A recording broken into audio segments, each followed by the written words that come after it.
ምዕራፍ 5 የመካከለኛው ቤተክርስቲያን ዘመን ነው የሚለው። ይህ ዘመን የሚያጠቃልለው ከ590 እስከ 800 ዓመተ ምህረት ያለውን ዘመን ነው። የዘመኑ ዋና ዋና ክስተቶች ምን እንደሆኑ እኔ በዚህ ዘመን ላይ ምንድነው የተከሰቱት?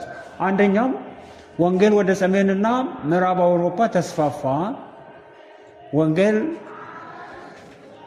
አንዱም የቤተክርስቲያን ዘመን የተባለው ለዚህ ነው። ወንጌል ወደ ሁለቱም አቅጣጫ ወደ ሰሜን ወደ አውሮፓ ተስፋፋ። እስልምና በፍጥነት ተስፋፋ። እስልምናም እንግዲህ የተገኘበትም የተስፋፋበትም ጊዜ ነው። የሮም ጳጳስ ስልጣን ጨመረ። የሮም ጳጳስ ስልጣን በጣም ከፍተኛ ደረጃ ላይ የደረሰበት ጊዜ ነው። እንዲሁም ደግሞ ምስሎች ውዝግብ ያስነሱበት ጊዜ ነው። 800 ዓመተ ምህረት ላይ የቅዱስ የሮም ግዛት የተመሰረተበት ጊዜ ነው ማለት ነው። ስለዚህ ሌላ ምዕራፍ የሚጀምርበት ሲዝን ሆኖ ነው የምናገኘው 800 ማለት ነው። ስለዚህ እንደዚህም የተወሰነ ሃይላይቱን እንይስ። ቀዳማዊ ጎርጎሪዮስ ምንድነው ያደረገው? አስተዋጽኦን ስናይ የሮም ጳጳስን ስልጣን አጠናከረ ይላል። እንግዲህ የሮም ጳጳስ የጳጳሳት ስልጣን ከፍተኛ ደረጃ ላይ የደረሰበት ዘመን ሆኖ ነው የምናየው። ለነሱ የስልጣን መጨመር ደግሞ ትልቁን አስተዋጽኦ የተጫወተው ቀዳማዊ ጎርጎሪዮስ የሚባለው ሰውዬን እንደሆነ ይነገራል። የወንጌል ተልእኮን አስፋፋ። የሮም ካቶሊክ ትምህርትን በስርዓት አደራጀ። ካቶሊክ አሁን ከዛ በፊት የነበረችው ካቶሊክ ዩኒቨርሳል የሚለውን ነው አይደል የነበረው ኮንሰፕት። አሁን ሮማ ላይ ያለችዋን ካቶሊክ ቤተክርስቲያን ደግሞ የራሷን የካቶሊክ ትምህርት ስርዓትን አደራጀ ማለት ነው። ከዛ ቀጥሎ የምናየው የፍራንኮች መንግስት ነው። ፍራንኮች የተለያዩ መንግስታት በዚህ ዘመን ላይ እንደነበሩ እናያለን። አንደኛው ክሎቪስ የሚባለው ነው። ክሎቪስ ምንድነው ያደረገው? ክርስትናን ተቀበለ፣ ህዝቡንም ክርስቲያን አደረገ። ባለፈው እንዳየነው ነገስታት ክርስትናን ሲቀበሉ እነሱን ተከትሎ የሚመጣ ህዝብ ደግሞ ብዙ ነው ብለናል አይደል? ስለዚህ ክሎቪስ ያደረገው ይህንን ነው ማለት ነው። ሻርል ማርተልን ደግሞ ስናይ 732 ላይ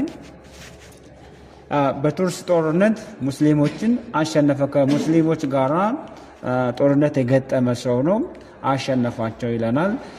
የእስልምና መስፋፋትን ገታ። እስልምና በጣም በፍጥነት እየተስፋፋ ስለነበረ የእስልምናን መስፋፋትን ገቷል ማለት ነው። ሶስተኛውን ሰው ስናይ ፔፒን የሚባል ነው። ፔፒን ለሮም ጳጳስ ወታደራዊ ድጋፍ የሰጠ ሰው ነው። ይሄ ደግሞ ለዚህ ጳጳስ ከፍተኛ ስልጣን ጳጳሳት ያኔ ከፍተኛ ስልጣን ነበራቸው። ስለዚህ ወታደራዊ ድጋፍም አግኝተዋል ማለት ነው። ይሄ ብቻ አይደለም፣ ፓፓል ስቴት የሚባል እንደተመሰረተ ይነግረናል በዚህ ሰውዬ ዘመን ማለት ነው። አምስተኛ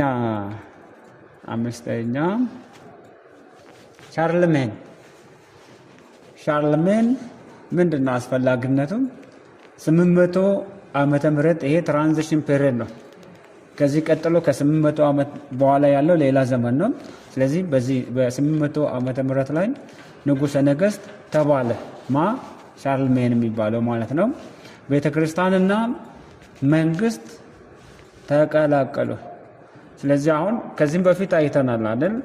ቤተክርስቲያን የራሷን ሚና ትታ ፖለቲካ ስራ መስራት እንደጀመረን የቤተክርስቲያንና የመንግስት ስራ ተቀላቅሎ እንደነበረ አይተናል። በዚህ ሰውዬ ዘመንም እንደዛ ነው የሆነው ማለት ነው። በኋላ የስልጣን ግጭት ተፈጠረ። አሁን ቤተክርስቲያን ፖለቲካውንም የቤተ እምነቱንም ስራ እየሰራች ነው ያለችው። መሀል ላይ ግን ምን ተፈጠረ ማለት ነው?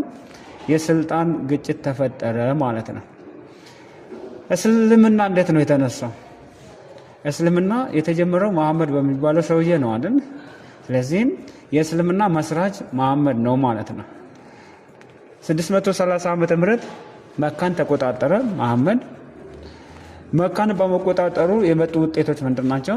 ሶሪያ፣ ፍልስጤም፣ ግብፅ፣ ሰሜን አፍሪካና ፋርስ የእሱ ግዛት ስር ተጠቃለሉ ማለት ነው። ሶሪያን፣ ፍልስጤምን፣ ግብፅን፣ ሰሜን አፍሪካ ሀገራት እነዚህ ሰሜን አፍሪካ የሚባሉት ብዙ ጊዜ የአረብ ሀገራት ናቸው አይደል የሚባሉት የአረብ ሀገራት ናቸው፣ ነጮች ናቸው፣ ግን አፍሪካ ውስጥ ነው የሚገኙት። እነሱን ተቆጣጠረ ማለት ነው።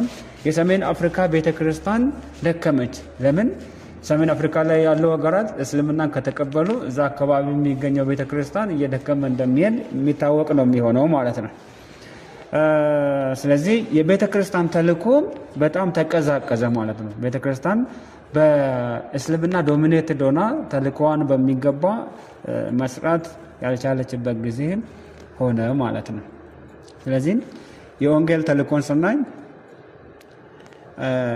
የወንጌል ተልእኮ በዚህ ዘመን ላይ እንግላንድ ላይ የነበረውን ስናይ አውጉስጢኖስ 596 ዓመተ ምህረት ላይ ተልእኮ ሄደ። ወደ እንግላንድ ማለት ነው። ወደ ጀርመን ደግሞ ቦኒፈስ የሚባል የጀርመን ሐዋርያ ተብሎ የሚታወቅ ሰው ጀርመን ላይ እንዲሰራ ተደረገ። አየርላንድ ላይ ደግሞ ቅዱስ ፓትርያርክ ወንጌልን አስፋፋም።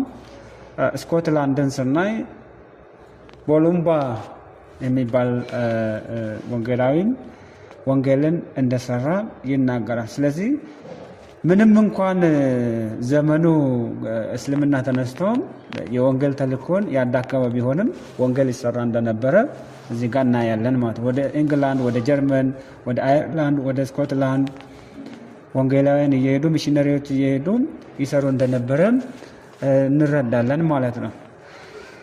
አንዱ ውዝግብ ያስነሳው አሁንም ድረስ እያስቸገረ ያለ በኦርቶዶክስ ቤት በጣም ኮመን የሆነ እንደ አምልኮ አይቆጠርም ብሎ የሚሉት ግን የሚሰግዱለት የምስሎች ጉዳይ ነው ማለት ነው። ስለዚህም እንዴት ነበር የተጀመረው? ሳምንት ስንማር ምንድን ነው ያልነው? እነዛ ብዙ አማልክት ያላቸው ሰዎች አማልክቶቻቸውን ክርስቲያን ከሆኑ በኋላ እዛ የለመዱት አማልክት በስዕል በምናምን ነው አይደል የለመዱት። አምላክን ደግሞ የእስራኤል አምላክን ለማስረዳት ብለው ምን አደረጉ ማለት ነው? በስዕል መግለጽ ጀመሩ ማለት ነው፣ ወደ ቤተክርስቲያን በጅምላ መጥተው። ስለዚህ ከዛ በኋላ የተለመደ ሆነና የምስል ውዝግብ ተነሳ፣ ጸረ ምስል ቡድን ተነሳ ማለት ነው። ምስል አያስፈልግም ጣዖት ነው የሚል እኛ አሁን እንደምንለው እነዚህ ቡድኖች ተነሱ። ምንድን ነው የሚሉት? ምስሎች ጣዖት አምልኮን ያበረታታሉ ብለው ያምኑ ነበረ። እውነትም ያበረታታሉ። ምስሎች ታምር እንደሚያደርጉ ሚራክል እስከ ማድረግ ይደርሳሉ ብሎ የሚያምኑ ክርስቲያኖች ስላሉ ማለት ነው። ስለዚህ ያ ጣዖት ነው እንጂ ትክክለኛ ክርስትና አይደለም የሚሉ ምስልን የሚቃወሙ ቡድኖች ነበሩ። ደጋፊዎችም ደግሞ ነበሩ። ደጋፊዎች ደግሞ ምንድን ነው የሚሉት? ምስሎች ለትምህርትና ለክብር ይጠቅማሉ። ለትምህርት ነው የሚጠቅመው። ለምሳሌ በምስል ልክ ትምህርት ቤት ላይ ስናስተምር ምንድን ነው የሚባለው? ቲቺንግ ኤድ ብለን የምናዘጋጀውን ማለት አንድ ነገር በቲዎሪ አስተምረን ያ ደግሞ ምን ይመስላል የሚለውን በስዕል በተለያየ ነገር በቻርት ስናሳይ የተሻለ በእይታ ደግሞ ግልጽ ይሆናል ተብሎ ይታሰባል አይደል? ሜቶዶሎጂ ላይም እንደዛ ነው የሚያስተምሩትና ልክ እንደዛ መንፈሳዊ ዓለምን በስዕል ማስረዳት እንችላለን ብለው ደጋፊዎቹ ደግሞ የስዕል ደጋፊዎች ይጠቅማል እንጂ አይጎዳም ይላሉ ማለት ነው። ስለዚህ ከጥቅምና ከጉዳቱ አንጻር ስናይ ከጥቅሙ ይልቅ ጉዳቱ ነው የሚያመዝነው።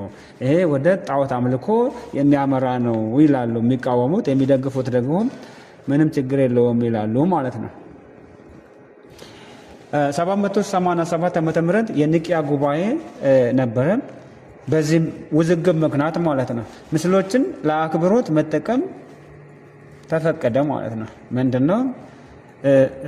አምልኮ አይደለም፣ ለአምልኮ አይደለም ለአክብሮት ነው እንደሚሉት ማለት ነው። የማርያምን ስዕል እኛ በሱ አናመልክም፣ ግን ለእሷ ክብር ነው የምናደርገው የሚል ነገር አላቸው። ምዕራፍ 5ን በዚህ እናጠቃልላለን ማለት ነው።